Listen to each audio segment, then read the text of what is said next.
News moves pretty fast, and if you don't stop and look around, you might miss it. That's why the Daily Note slows down the news. No jerseys, no masters, just better questions about America. This is the Daily Note with James A. Brown. Oh, yes, indeed. This is the Daily Note, and I'm your host, James A. Brown. Thanks for joining me. You could be anywhere else in the world, but you're here with me, and I thank you for that sincerely.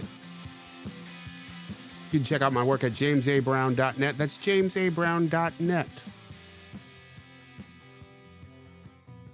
We've got a great show for you today, and it's all about a conversation that you and I have been having for the last few days. Not long ago, I sat in this chair and told you something that's been keeping me up at night. That honestly has been, it's stressful to think about.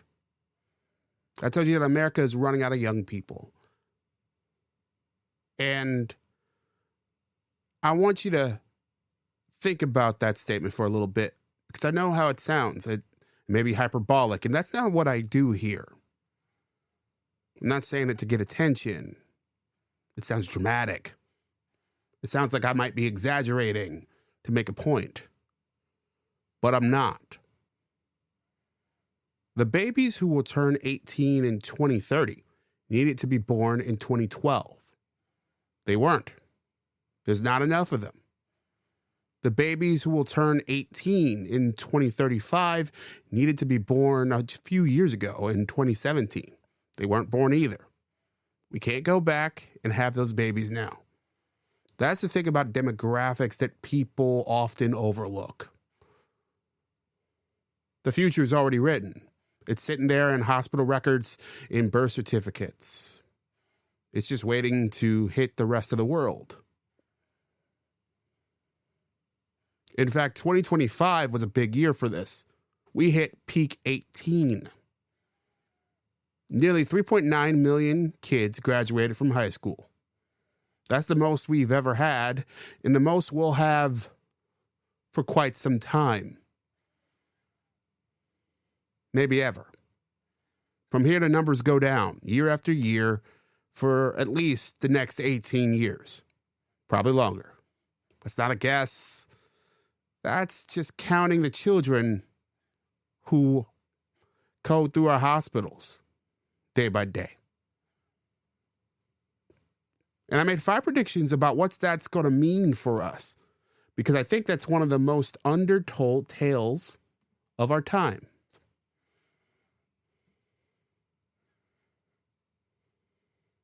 My first prediction was that college would become an elite activity.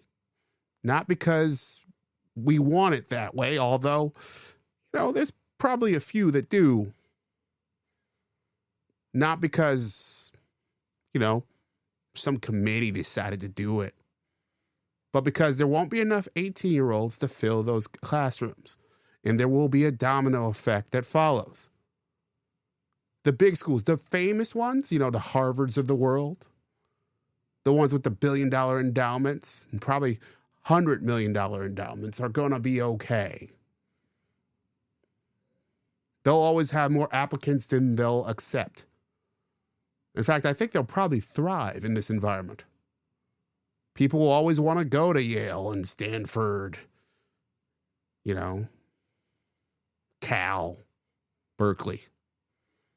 But regional schools that serve local communities, community colleges that give working families a shot, people like me, I went to a small school, Niagara University. I think those schools are going to suffer. I know many schools like them already have. My second prediction was that crime is going to fall. And before we give anyone credit for it, because I bet every politician on the planet will try to take credit for it, it's not going to be because of that. Crime is a young person's game. Not exclusively. No. there are people who are older who commit crimes. But for the most part, it's kids, especially young men. Crime peaks in the late 20s, in the late teens and early 20s. Then it drops pretty much forever. I mean, think about it. You have jobs, you have kids, you have girlfriends, you have responsibility. Time gets busy. Anyone who's gone through that period knows that your life changes dramatically, whether you're in school or not, in your mid-20s and going into your 30s and 40s, like me. My third prediction was that budget shortfalls are going to be aplenty. The way we've structured our society, the young pay for the old. And when we have fewer young people, there's going to be fewer people to pay to keep the axles greased.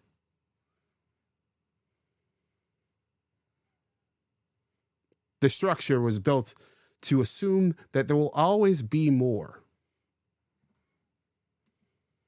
And we're headed into a world where there's going to be less. Yeah. Downer, eh?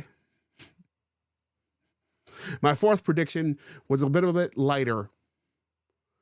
The music that's popular now and been popular over the last, let's say, 20 years will be popular. They'll have a longer lifespan than previous generations of music, simply because there's going to be fewer kids pushing up those new acts, those new styles up the charts.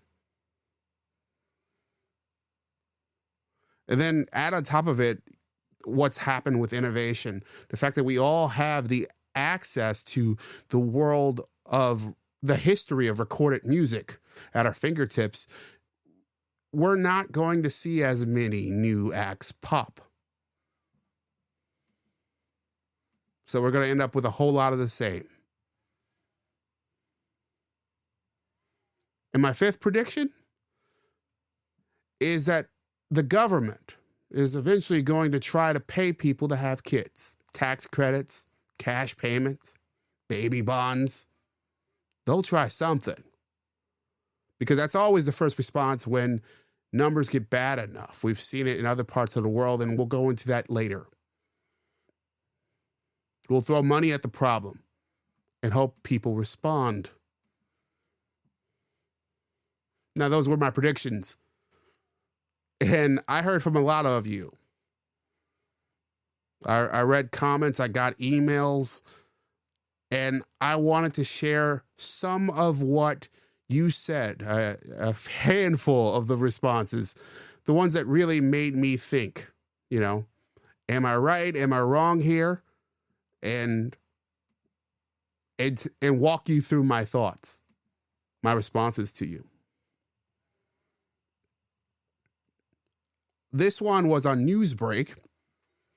His handle is SemperFi, MT75. He said, "Don't worry, folks. I'm breeding fast enough to cover a couple of stragglers." I appreciate that. We could use more of it. Then they got serious. I think it's a he. I will point out that counting high school graduates is a poor metric when we have ample documentation that the American education student system is an abysmal failure. And I agree that the education system has lots of problems, but I don't think it's a poor metric for counting 18-year-olds, because we're not just looking at the people who are graduating at different schools and counting them. I'm counting 18-year-olds purely.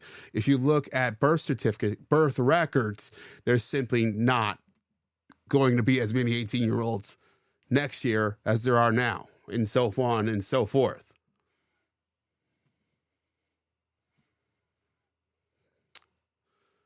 And there are some really interesting points about what he said. When you think about it, we are seeing men disappear, not just from the workforce, but from schools. We're seeing tons of dropouts all over the place. And I think if we took a more macro view, as Semper Fi is asking us to, I think we may actually be strangely more scared about the results.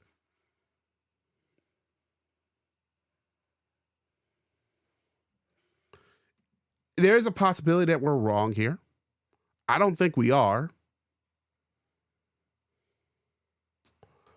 You know. And I think if you look in a macro sense, as Semper Fi continued, that yes, we're having less children. That's a global phenomenon. Even Africa's birth rates are plummeting. Meanwhile, Korea has less than 100 years left before the complete societal and cultural collapse happens. We still have time comparatively. And I think that's a fair point. But we do have time.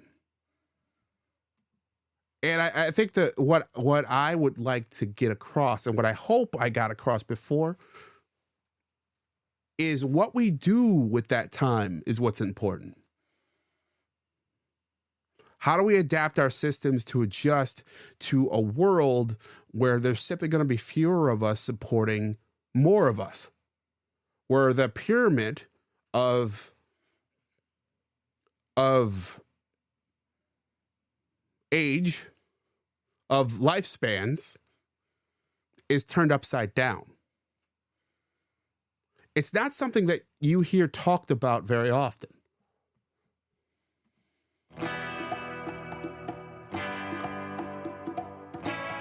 What do you do when there are fewer of us to come?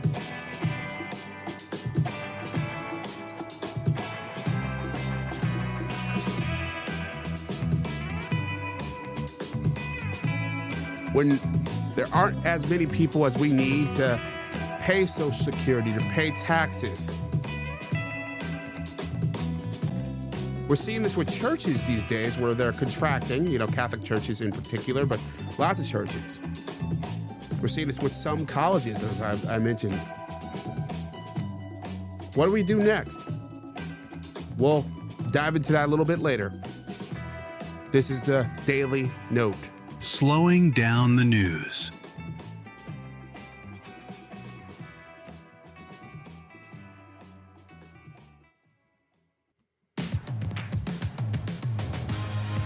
Hello and welcome to the Daily Note. I'm James A. Brown. Thanks for joining me. You can check out my work at jamesabrown.net. That's jamesabrown.net.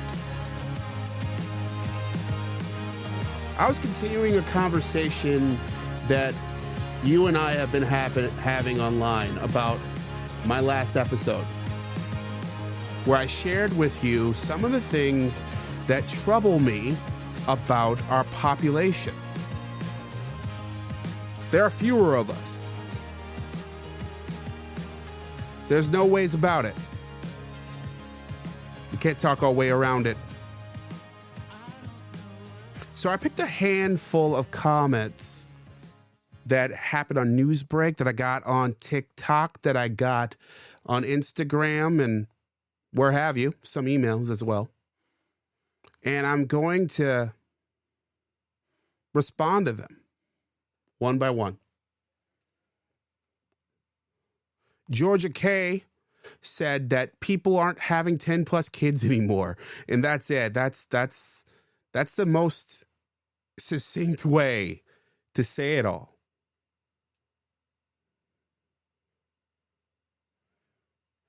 Another person responded to her that Americans are being squeezed.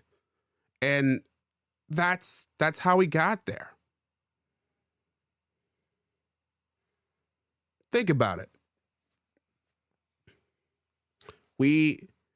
This downward trend started with the Great Recession. Happened not long after I graduated from college. I graduated in 2006. Great Recession starts in 2008. I graduated amidst one of the biggest housing bubbles in history. And then there was a major bailout of the banks. And my generation made a choice that was, you know, on one level logical. But, you know, there are consequences for it. And that was before we saw this inflation that followed as we bailed out the banks. And then over the next decade, we printed money to do everything. We didn't make any hard decisions as a government, as a society. Instead, what we did was just kick the can down the road. We didn't want to deal with it. And what happens to a population when you do that? A population that's saddled with student debt, when you don't deal with this growing inflation. You know, I remember going to the grocery store in college, and yes, I was buying lots of junk because that's what you do when you're, you know, a 20-year-old kid. You're not. Most of us aren't really thinking about our nutrition too closely. Maybe we should, but we weren't thinking that way. I remember walking around with a full grocery cart for $40, $50. Now I go to, you know, in my neck of the woods, Wegmans or Tops, and I walk out with a bag, a grocery bag, sadly a paper bag because it's required by law where I live, crazily. And for $50, we are getting maybe a quarter, a fifth of what we were able to do 15 years ago, 20 years ago. Let alone wages. You move into a white-collar job, you're not making a whole lot more in these jobs than we were making 20 years ago. Even if you do move up, if you do progress, if you do acquire skills,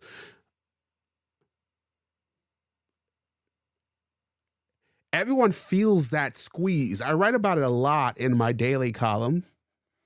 You can find that on jamesabrown.net. That we all feel like, well, we all know something's wrong.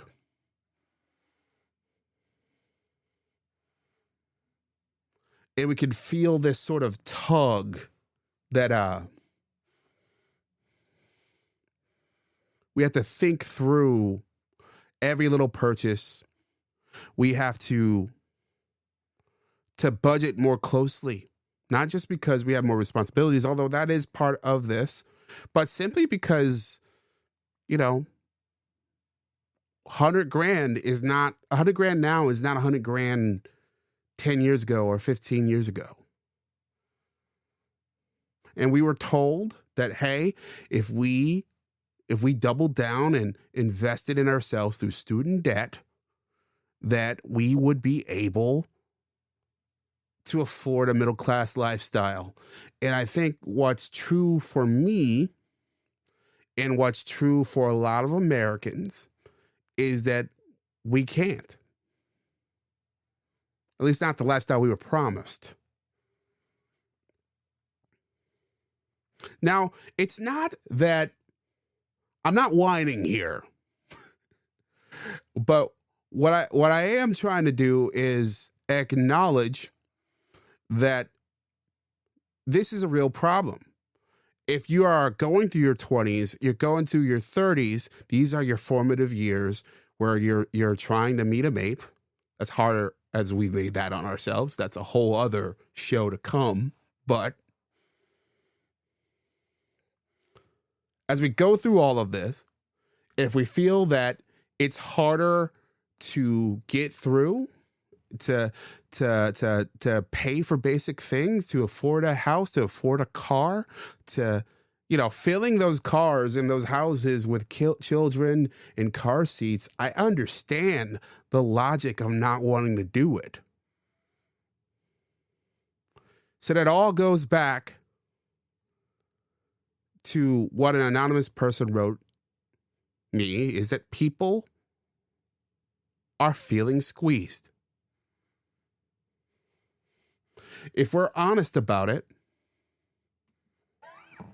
that explains a lot of what's going on in the world today.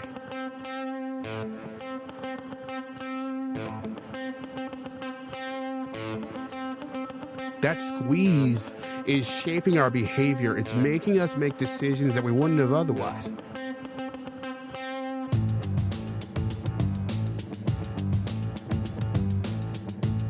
It's not the only reason, but it's a big one. We'll go into some more. This is the Daily Note Live. I'm James A. Brown. More in a moment. Slowing down the news.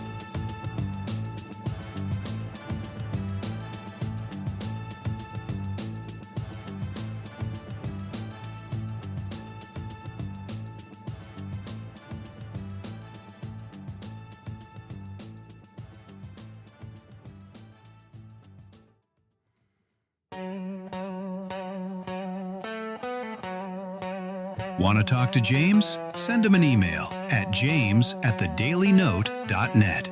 This is The Daily Note. Oh, yes. This is the Daily Note Live. I'm James A. Brown. Thanks for joining me. We continue in our discussion about what's happening with our population. It's one of these things that I am very concerned with.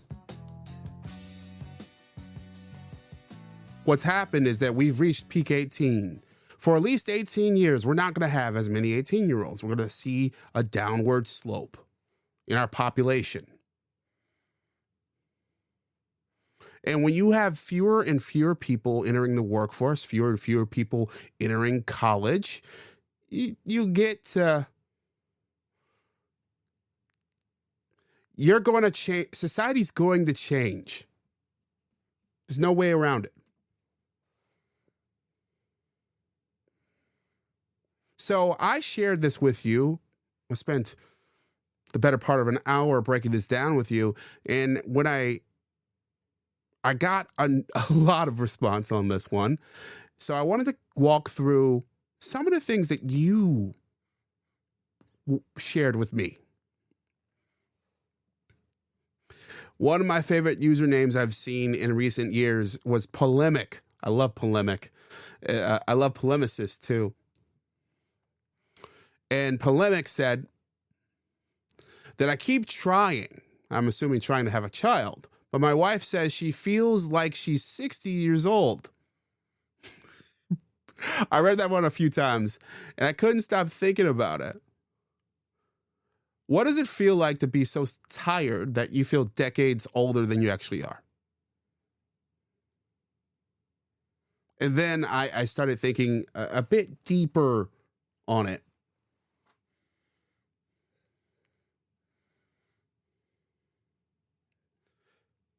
And I understood. Life is hard. It not always, but it certainly can be. You're juggling lots of responsibilities. When you're in a relationship, it's not just what's going on in your life, it's what's going on in your partner's life. You're juggling family, you're trying to have some friends, you're trying to get through things. I don't know if Polemic's family has some illnesses, I have a stressful job. There's lots of things that can add some stress on you and make you reconsider whether you have children at all. It also reminds me of another thing that's happening. And look, I'm certainly one of the culprits here. We are waiting longer than previous generations to settle down and have families. So by the time, if you are waiting till you're my age, when you're 40, or you're waiting till your 30s, you're going to have less energy. And it's going to be harder to do. Just being frank about it.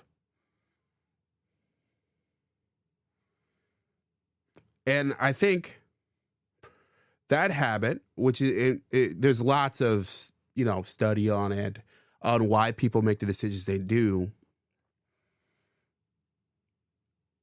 It certainly shapes not just how we approach building our families, or if at all,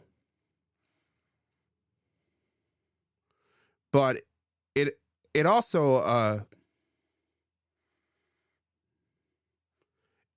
shapes whether our family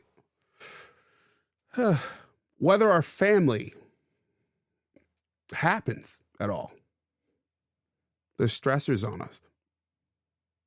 The longer we wait, the harder it is to happen. So, Polemic, I hope you get to have a kid. I really do. I really do. Jay Davi wrote me. He said, I believe this one was on TikTok. They don't care about black people having kids. They're talking about white people. He's totally wrong there. I think he's incredibly wrong. Look, this is cutting across just about all races. This is very little to do with any individual race. Having kids, not having kids. And if you look around the whole world, you see that it's not just white people or Asian people not having kids. It's even black people, even Africa. We're seeing some dips in population. I think we'll touch on that in a little bit more. K1 says our government commits most of the crime, which felt off topic until I thought about it. I think that, for me, comes down to trust.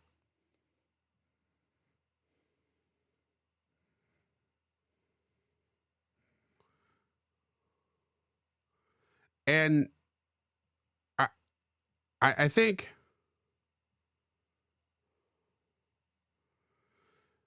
that it's trust in our society. It's trust in our ability to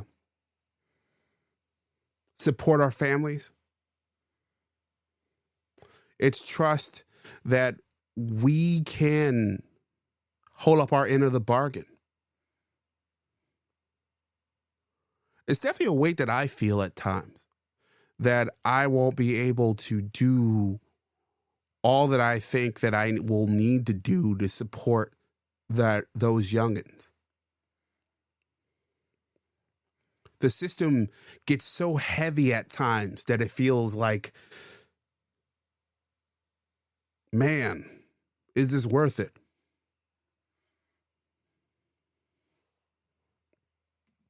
I also think that I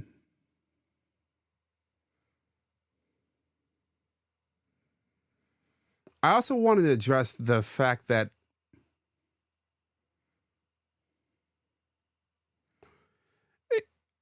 it's not that they're entirely wrong. I mean, I did spend some time in the previous episode talking about the age crime curve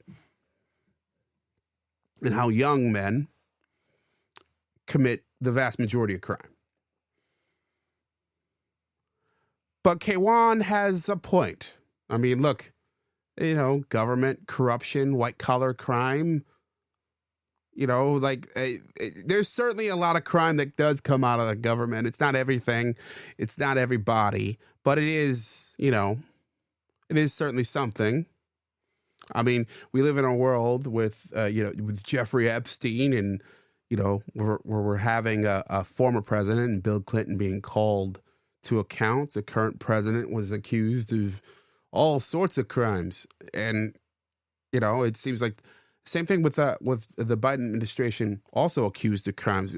So, you could argue it on that level. You could certainly argue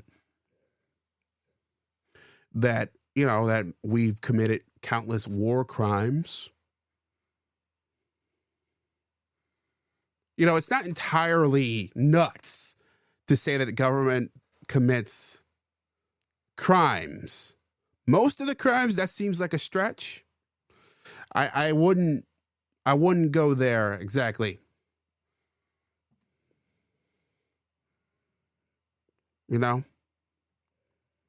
Politicians do take bribes from industries that they're supposed to regulate. The way we've structured our system, that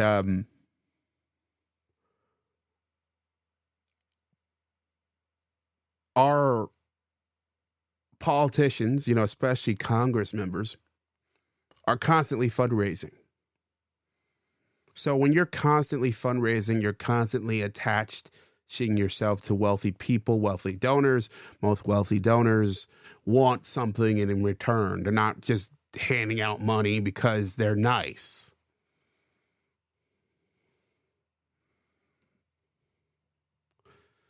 I think what he's getting at there, at least, my interpretation of it, is that there's this sense that there are two sets of rules. One for normal people and another for people with money and power and connections. And if you're rich enough or powerful enough or well-connected enough, that the rules that apply to everyone else don't really apply to you. That's the sense that I get from that statement. I might be totally wrong there, but, that's what I take away from it. I understand it. I think most people get it and feel it and would acknowledge that he's on to something there.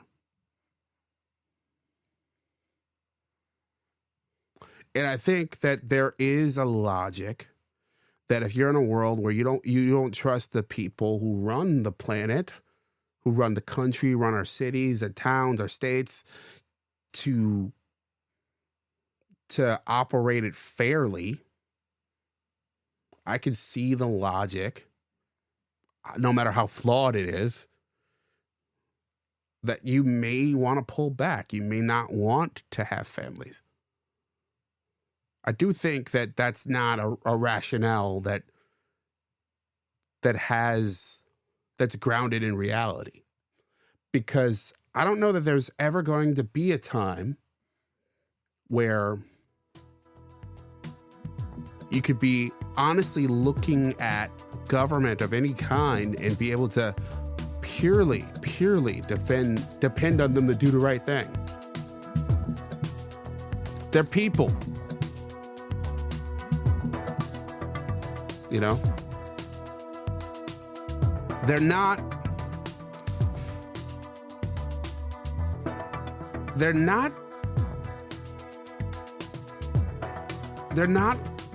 They're not you. They're representing their own interests. This is the Daily Note Live. I'm James A. Brown. Back with more in a minute. Slowing down the news.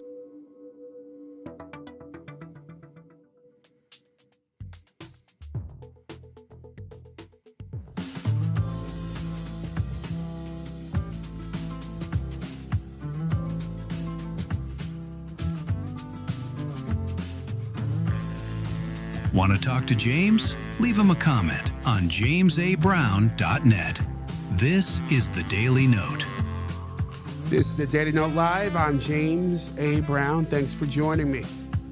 You can check out my work at jamesabrown.net. That's jamesabrown.net. You can send me an email at james@thedailynote.net or leave me a voicemail. Use 585-371-8865. We might have you on the show.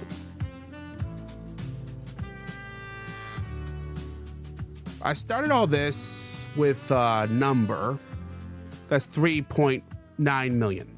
That's how many kids graduated from high school in 2025. That's the highest number ever recorded in America. And that's going to be the last time we see a number that high for at least 18 years. Probably longer. I thought I was talking about demographics and birth rates and what happens when the pipeline of young people start to shrink. I thought I was talking about numbers and trends and projections. And then I heard from you. It's not what some of you took it as. You taught me something I should understand from the beginning. A number of people told me that we still have time compared to Korea, compared to Japan, compared to all the other countries that are dealing with the same problem. And no doubt you are correct. I'm not doubting that. You're not wrong. But having more time doesn't mean we have enough time. The canary is in the coal mine screaming.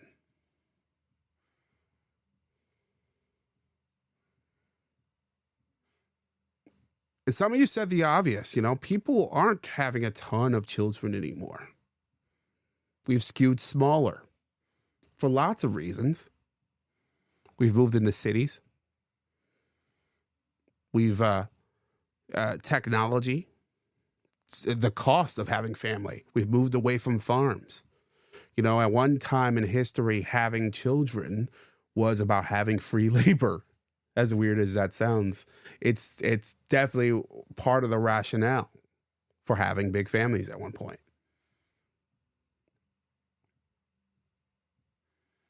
That doesn't matter so much. And I think of my grandma. Her family was gigantic. And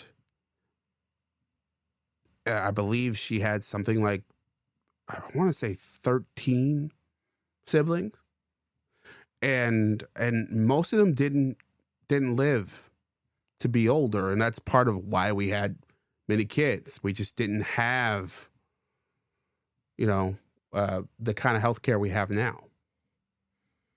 A lot of the childhood illnesses that killed people, we don't worry about anymore.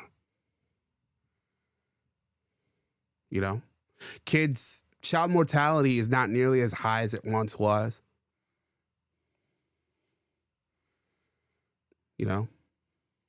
Kids aren't seen as your retirement plan. And there's all sorts of, new reasons, there's the dinks phenomenon, double income, no kids. There's lots of couples who simply can't have children. If you're a gay or a lesbian person, you're probably if you're going to have a family at all, you're going to adopt in most cases.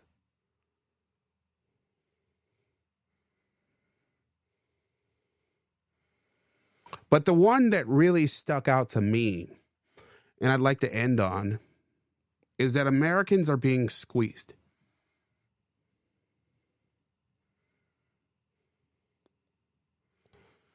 That our system is pulling us every which way, crushing us.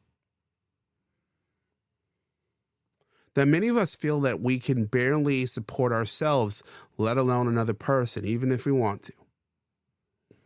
That we have shaped a system where we don't have third places. So we don't meet randomly. Not as much anymore. We've moved all our dating online into algorithms. So we're dependent on the algorithm to give us someone to build that family with. And the algorithm itself is built to sustain a company, which benefits from keeping you on the algorithm. So you not meeting somebody to stay and staying with them. All of this sets up a cocktail of consequences that I think we're going to be dealing with for quite a long, long time.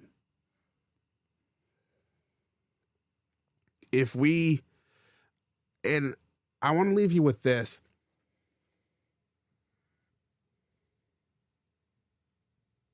I believe that this is the most important issue of our time. That how we figure out how to deal with all this will shape how the second half of my life goes, and how the kids who are born life goes, and all your family and all your friends. And I don't think we've got any answers that are good yet. We, of course, could pay people to have kids, but,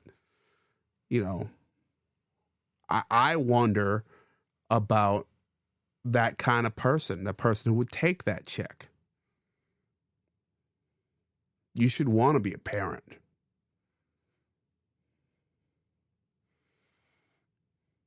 Not be incentivized to. Ideally.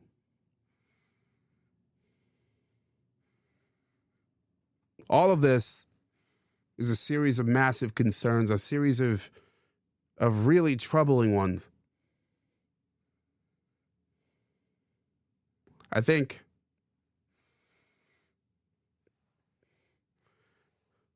we need to truly reconsider where we are and where we're going.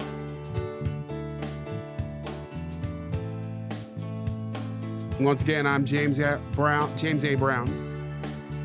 What do you think? Let me know in 3 ways. You can leave me a comment on jamesabrown.net. Send me an email at james@thedailynote.net. Or leave me a voicemail or a text at 585-371-8865. We might have you on the show. Am I right? Am I wrong? Tell me. Take me away, Professor Don. On that note, I'm James A. Brown. And as always, be well.